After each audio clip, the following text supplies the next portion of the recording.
All right, let's get to season 2 of Loki, Patrick Klepek. What did you think overall of the first episode? I quite like it. I there is a we'll get to there's like a incredibly strong sequence that Yes. takes place in the basement of the TVA Oh, that is just a amazing. masterfully structured, Yes. edited, just a bit of comedic Incredible. and it's Incredible. one of the my favorite things I have probably seen this year, and just tickled. I don't have a great sense of where this season is going.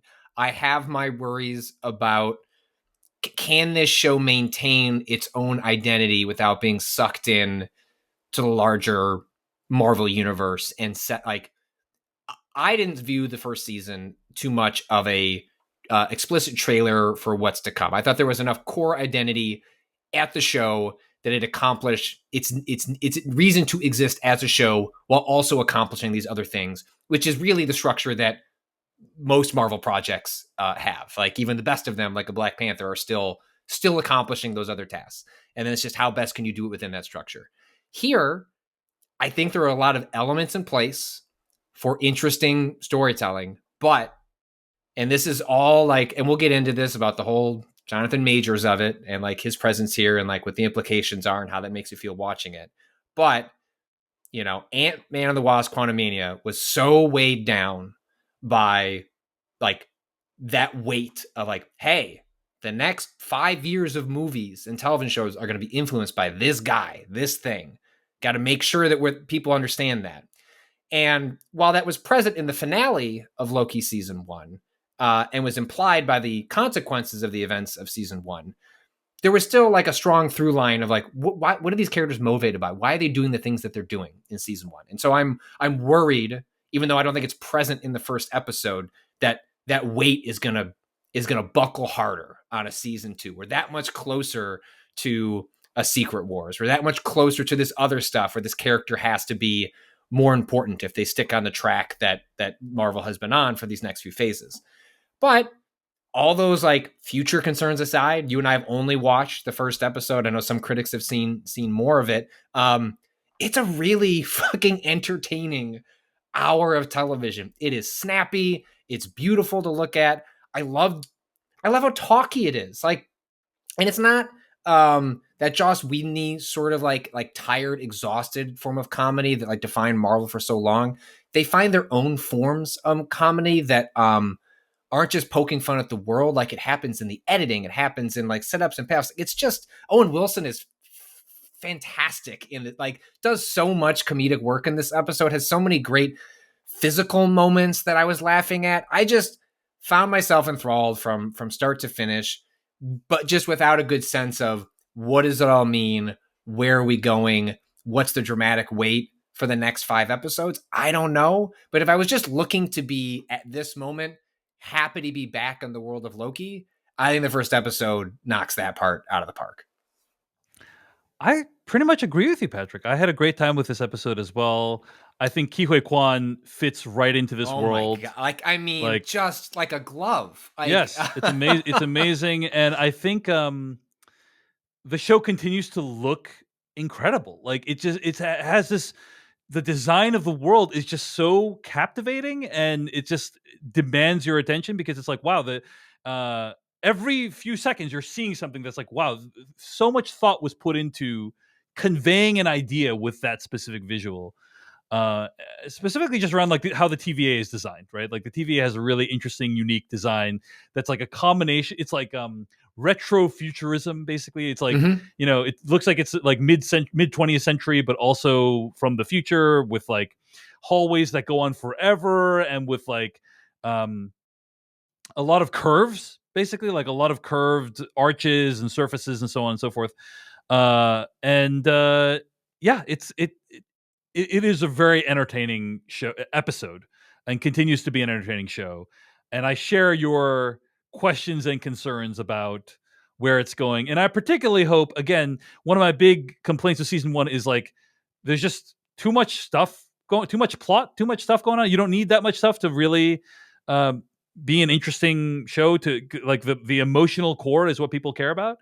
And I do worry that season 2 will get bogged down in that as well. Like there's multiple scenes I had to like rewind and like re-listen to what was said just to follow what was actually happening in this episode. I don't know if you had a similar experience, but I was like, wait, so he needs to go to what to do where to Well, where to do what? And like, I mean, the show I think we'll get into this as we go to like specific breakdowns of the arc of the episode, but like, I mean, look, pilots are hard, and like this is functionally like a pilot again coming a couple of years later. Like you're doing all this heavy work and all these terms that is like so much gobbledygook, and it seems like the show is aware, like, okay, we're throwing a lot at you.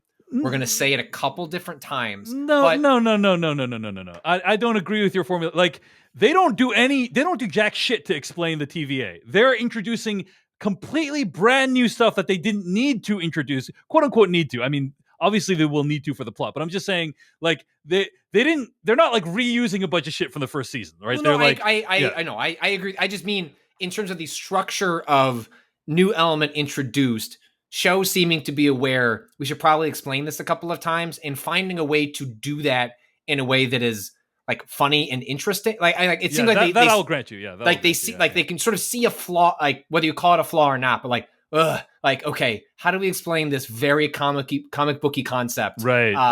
And finding interesting and fun ways to like repeat that knowledge to the audience, which look, you could go, hey, maybe don't get that. Like there are other ways of doing this, but I think if you're embracing the comic bookness of it all, which I think different elements of this episode does, they do some pretty clever things to work around that and also embrace it at the same time, which I think is kind of interesting. I think that's completely fair, and I think you're right that like, but I think if you do that too many times, it does get exhausting, is what I'm saying. Sure. Right? And you can't do the trick that they use here 6 more times. It works really well here. Yeah. And if like that specific sort of setup and structure happens 5 more times, it's gonna feel worse, every single time they roll it out. Let's talk about what actually happens in the episode. The second season of Loki opens with an alternate version of the TVA where a huge statue of Kang looms large. Let's pause here for a second, Patrick. So I think I'm not 100% sure about this, but I think what we're meant to understand is that, and I did try to like look into this. I like watched a few videos, I read a few articles, but like it was still difficult for me to decipher. And I think what we're meant to understand is, like, my interpretation is that over the years, there have been many different iterations of the TVA. Mm-hmm. Just like how in The Matrix Reloaded, there was like many different versions of the Matrix over time. They like kept reinventing it. It's cyclical, right? And so Loki was sent to a point in time where the TVA had Kang the Conqueror. Jonathan Major's character, like he was the guy who was like the one who created the TVA and ran it explicitly. And that's why like later on when he like puts the rod into the wall, Kang's face is still under there. So we're in an older version of the TVA, not like an alternate universe version, but just like previous point in time. Does that make sense? What do you think? That does make sense. And I think your interpretation is supported by the like on-screen text of the show. Like not to jump too far ahead, but there's a post-credit scene in which like it says where we are, like we're in blah blah blah, but then also says branched timeline, right? And so like it didn't say that at the beginning. It didn't say that, so I'm to assume that we are in the sacred prime timeline, however you want to call it, but in a previous version where Kang was like, I'm just going to be out here. And then at some point, and then I assume like multiverse war comes in like, oh shit, time to start over again. Wipes everyone's brains. I got to go into hiding. I got to go into hiding and not be so upfront, Yeah, time to do another draft of the TVA. I can't put my face on Maine anymore. I need to. Yeah, he's got to go to a private account. I got to go to a Finsta after this. So, all right. So Loki's on the run because nobody, including his old pal Morbius, recognizes him. He leaps off a nearby ledge into a flying taxi before crashing into a different part of the TVA and running into another friend who doesn't recognize him, Casey.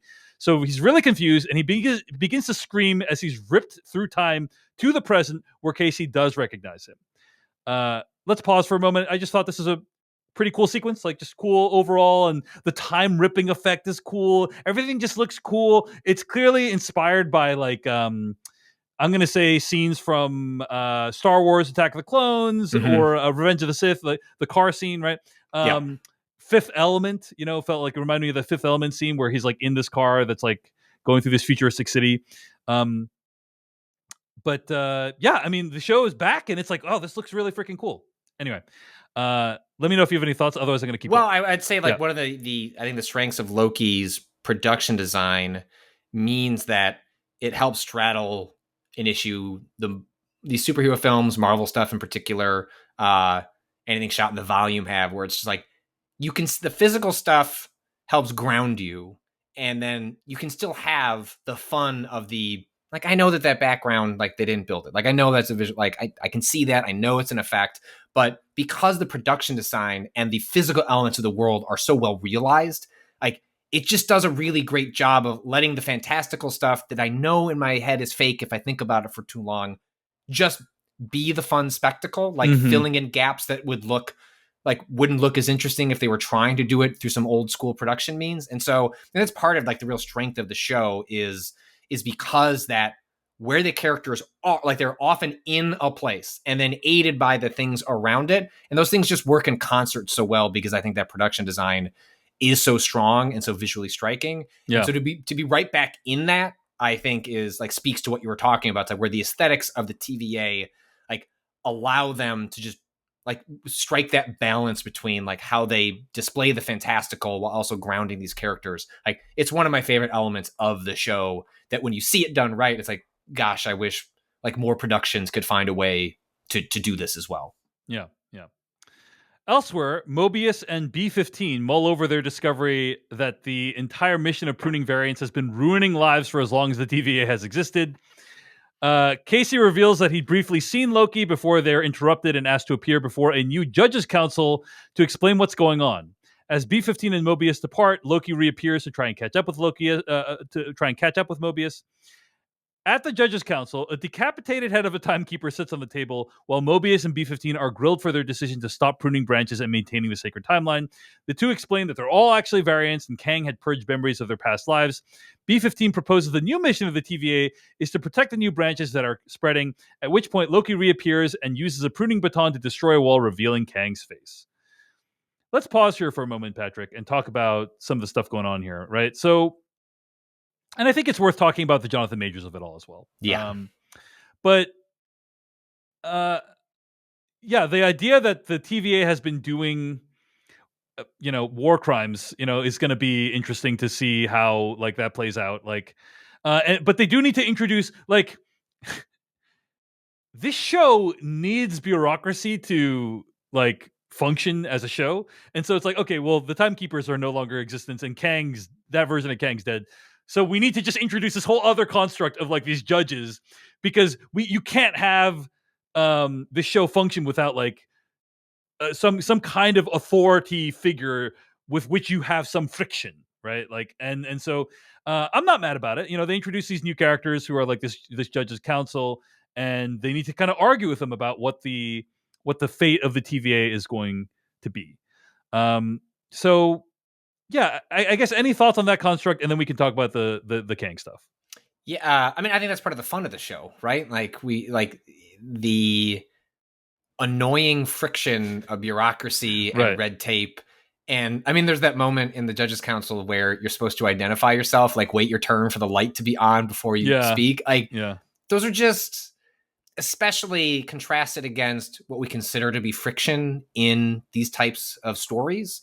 And even though Loki is more of a trickster and is not as powerful as a Thor or something like that, like, you still think of them on that sort of scale as characters. And it's fun to watch them be put into like an office setting, basically. Like, that's just like, that's inherently funny and interesting. And so the goal of the show has to be, well, we have to make those frictions interesting then. Like, just like merely introducing them is not enough. It has to make sense within the world. And it does make sense in this world that you would take out one block and they would just put another one in, because again, like, these people have been doing this for all time, like for as far as we know, an infinite amount of time, like a way of time that we cannot even conceive. And the idea of then breaking those rules, if anything, it's a little goofy that they convince the council so quickly, or these elements of the council. They're like, I think we should stop doing what we've been doing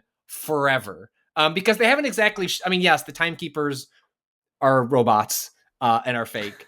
So that would be a bit of a Yes. like that seems bad. That But like might, yeah. they haven't like Mobius and Loki don't talk about the conversation with He Who Remains until after this. You know what I mean? Like it's not as though like you kind of get to this moment in the story and you as the audience member know a lot more than many of the characters do. And if they knew everything that like Loki does, then they might be a little more interested in like I feel like some of that is a little yada yada to like Yeah. shift the priorities of the TVA. I don't think it's like story breaking by any means, but I do like this new bureaucratic function of the TVA. And I again, like as we'll get to with Obi, like the joy of this show frequently is like going in an elevator and going to a new place and like what did they come up with. And so Yeah, that's agreed. like part of what I like about this show is like what did something in the writers room where they were like, it'd be really funny if we did this, and then doing It'd be something really funny interesting is with if like one of the guys was just like sleeping the whole time, like, and yeah, that was a good bit. that was very amusing. That's amusing. Yeah. I do want to call out Raphael Casal. Is an actor who you might have seen him in Blind Spotting if you've seen that movie. Mhm. But he plays kind of one of the new TVA guards that I think is going to be a character this season. So he plays the guy that like escorts them to the judges, and I Yeah, think he's he's got probably going to be a major character. bad vibes from that Yeah. guy. But yeah, very, very compelling actor, and I'm looking forward to seeing what he has to do this season. So, Jonathan Majors, Patrick. I mean, Jonathan Majors has been accused of some not great stuff, and also his reputation has really taken a bruising online in the last year, basically. And there was rampant speculation that he was going to be dropped by Marvel, and a lot of questions about why Marvel didn't say anything about his role in the MCU, and still hasn't as of right now. As far as we know, Jonathan Majors is still going to be like a major character. Excuse the pun, a significant character in the MCU, which is a bit of a shame, a bit of a distraction because. First of all, you're introducing him as a character who literally has like tons of different versions. So like by definition, you could easily cast someone else and like have that make sense. But I do think that it does feel like they shot a bunch of stuff. Like he is deeply integrated into the DNA of this show. I don't think. Yeah, right? I think that in front of Marvel was reshoot the show. Yeah.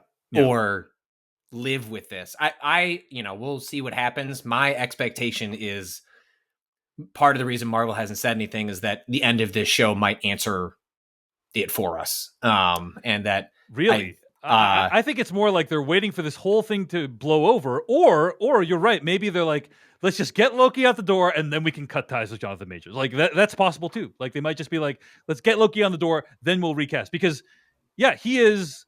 It would have been, based on what I understand and what I've seen, it would have been very difficult to replace him for the show without redoing it. And they probably spent over $100 million on this show, is my guess. Yeah, right? I guess I just mean it would not surprise me if in a post-credits scene of episode 6 of the show, we are sort of given an answer on like what Marvel intends to do with this character. I do not. I would be shocked even if Majors is.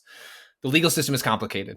Look at what happened with who's the Rick and Morty writer, the Justin Roiland, right? Like you may not be held to account in the legal system, and still what you have done is worthy of being stripped of your like public status. And my guess is that is where Jonathan Majors ends up, in which we cannot possibly know what happens in the legal system. It's easily manipulated. He is has a lot of money. Like it's complicated. Someone can seem as though they should be punished, and they may not work out that way. That said, I think we have a lot of outside evidence of their character, of their behavior that is beyond these specific incidents that like first led to all of this discussion and angst over where does he fit in, like as an actor that has been like frequently done incredible performances, right? Like that it always makes this tension so much worse when like someone is revealed to appear to be a monster when you broadly like delight at seeing them appear on screen. I think Jonathan Majors has been like largely seen as someone who's like, wow, they are going to be one of the faces of movies for the next 20 years. Like that's the kind of charisma they have on screen. But Had. I think we know enough about Majors at this point that unless I guess I would just say, even if we learn nothing in Loki season 2, if they decide to remain silent, I will be genuinely shocked if they stuck with the actor going forward. I think it just got really messy for them to explain, to want to talk about it when the show is hanging over them, right? Like, just get the show out, and then we will silently, like, quietly realize eventually in the Hollywood Reporter that, like, here are the actors that Marvel is looking at to put as this character going forward. But it's a little bit awkward when it's like, look, we know he's extremely problematic, but also we spent $140 million filming season 2, and we can't just undo that. So we're not going to say anything. That doesn't benefit anyone for them to say that. But I guess it's worth bringing up just to say, if people had any questions about why Disney hasn't announced something, it's highly plausible that one of the reasons is that he is so deeply integrated into season 2 of Loki. And maybe afterwards they're going to be like, okay, that's done. Now let the recasting process begin. We will see. We will see.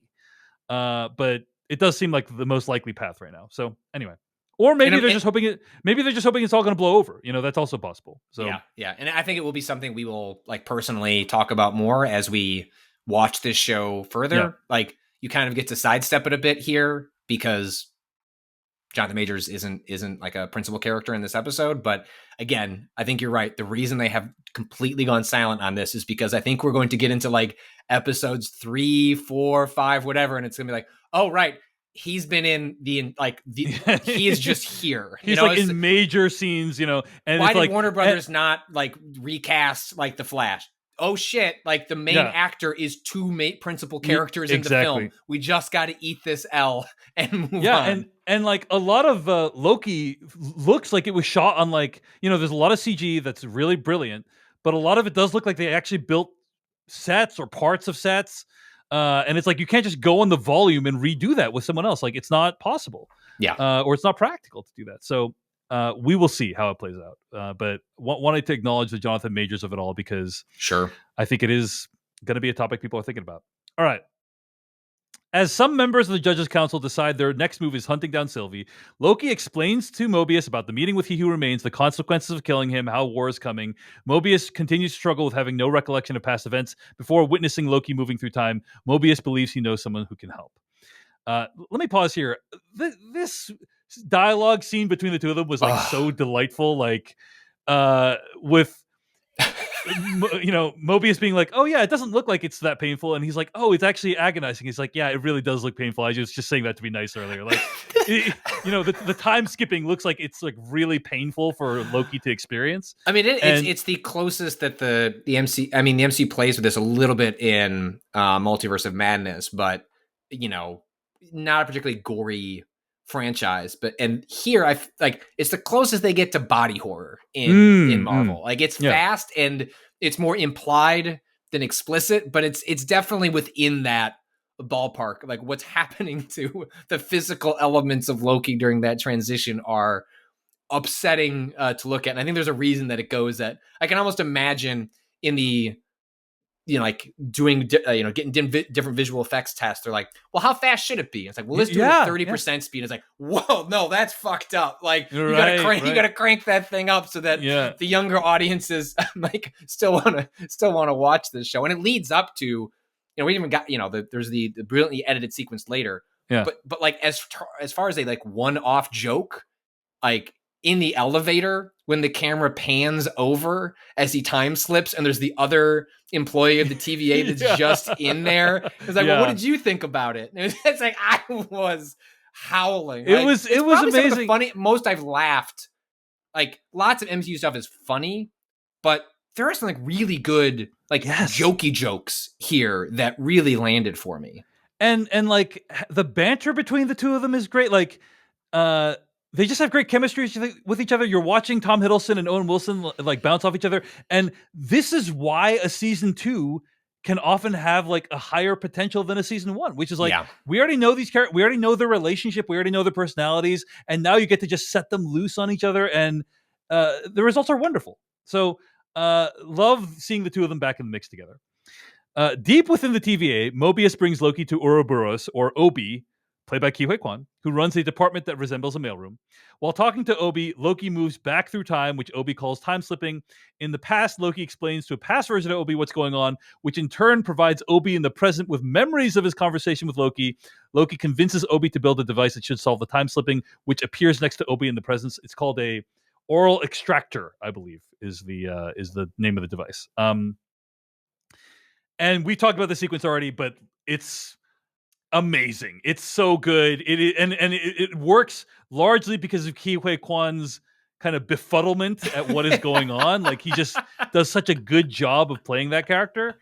But like cutting back and forth and like giving this person, information and facts hundreds of years in the past, and then them suddenly remembering in the future.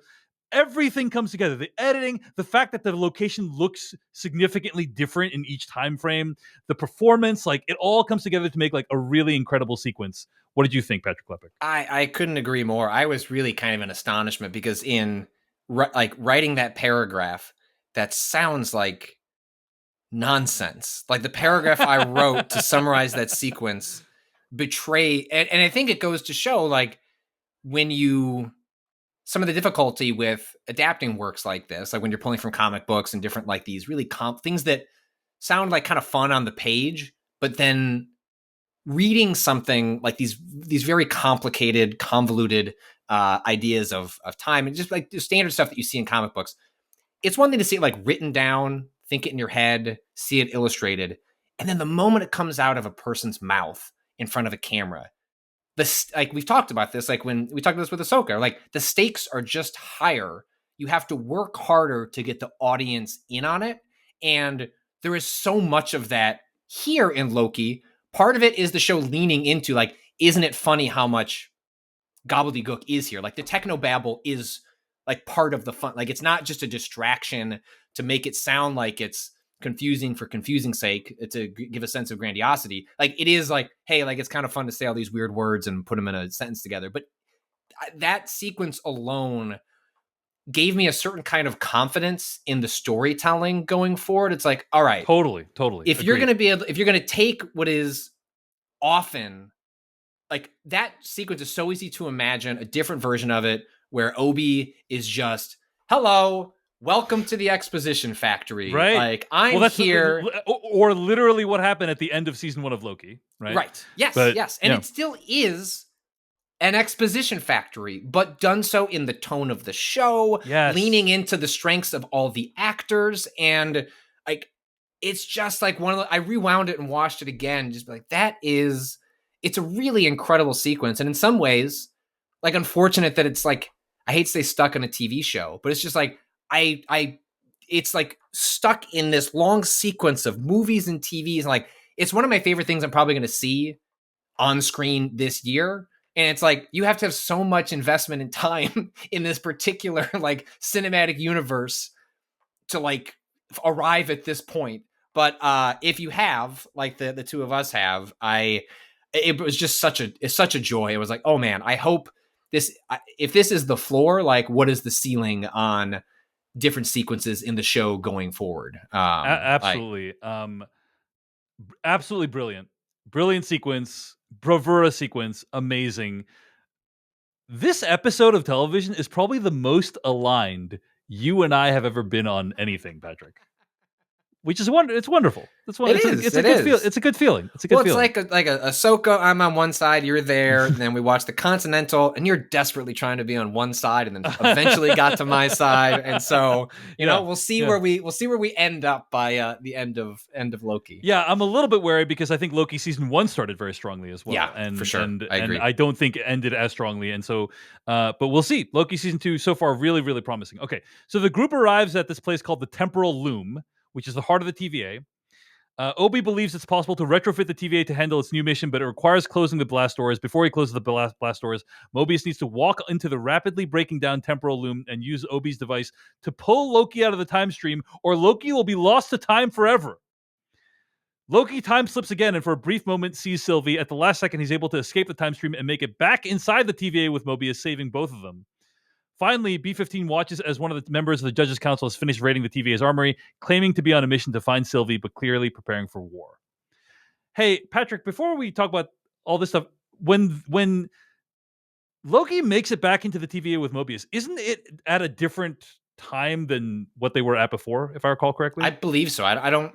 Yeah. It was a little unclear to me where Loki is, It like was not future. basically Mobius ends up in a different place than where he started, if I recall Mm, correctly. mm, And I think mm. they did a good job with that, with like showing the like it was so cool, like stuff that in the show you think is insignificant, like Mobius writing skin on the side of the thing, it then becomes a plot point in the show, which I just like is really well done, I thought. Yeah, So um but yes, Mobius arrives with Loki at like a different point in time by the end of the show, and it's unclear like what's going to happen with the two of them.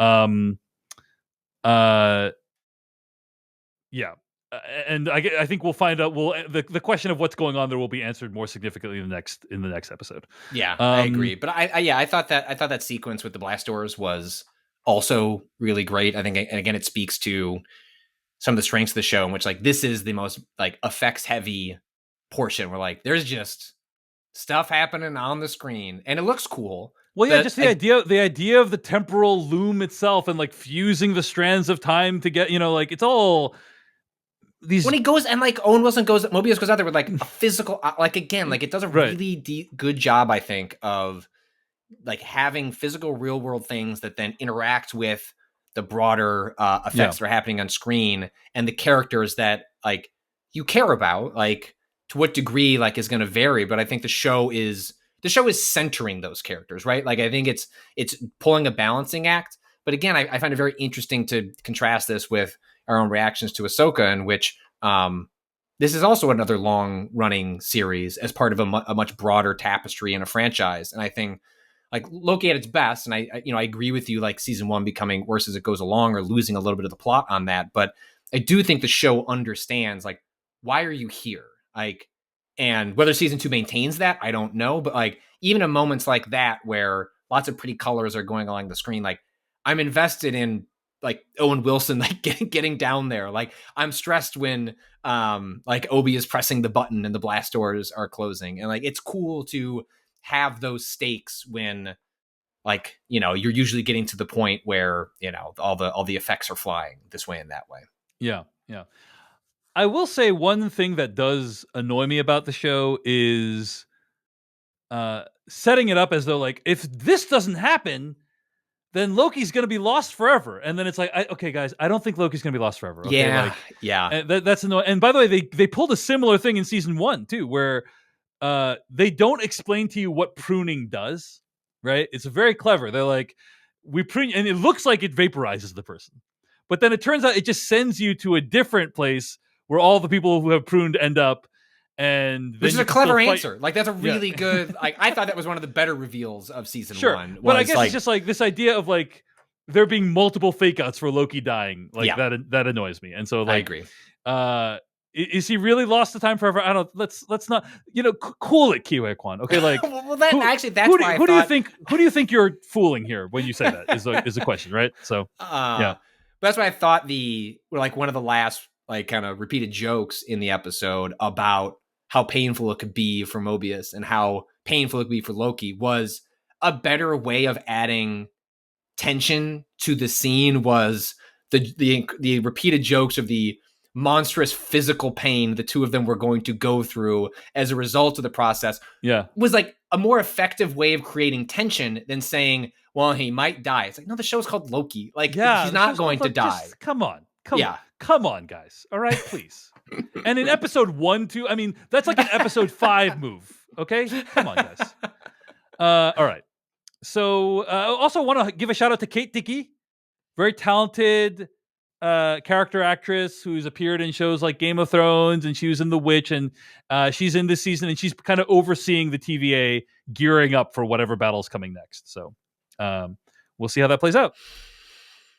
In a post-credit scene, Sylvie shows up in a branched timeline in Broxton, Oklahoma in 1982 and visits a McDonald's. After hearing what's on the menu, Sylvie says ominously, "I want to try everything."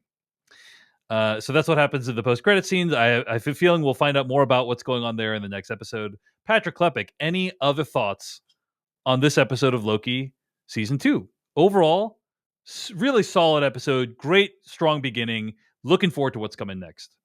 Yeah, on the same page. Like I like that I kind of don't know where it's going. We'll see if it manages to stick the landing on creating an interesting path there. I am curious whether the show, it's only 6 episodes, right? They tend to go a little longer on the the 40-minute side. But I'm interested in the 2 tracks. Like I'm interested in the evolution of Loki and Sylvie's relationship.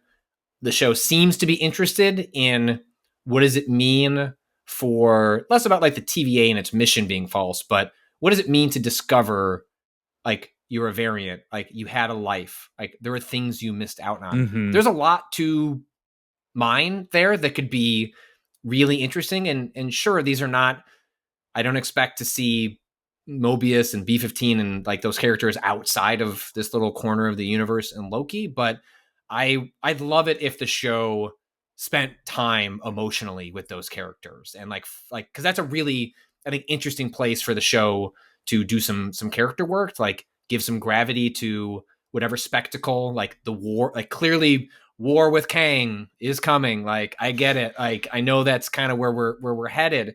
And it's like along the way, like, yeah, this is a bureaucracy.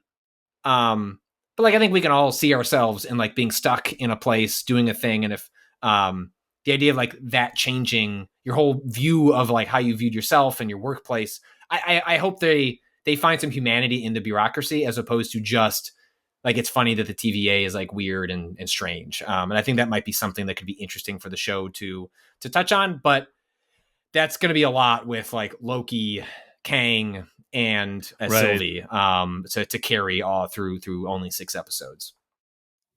I really hope that the show focuses more on the emotional stakes and less on, aha, a new twist. Oh, did you see this coming? Like every episode. I hope it like tries to rein that back a little bit and focus on the emotional stakes this season.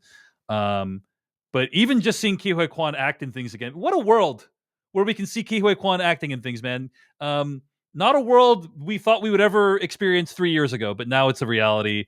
And that is a timeline I can get behind. So let us know what you think of Loki season 2 at decodingtv@gmail.com. We're going to be covering this every week.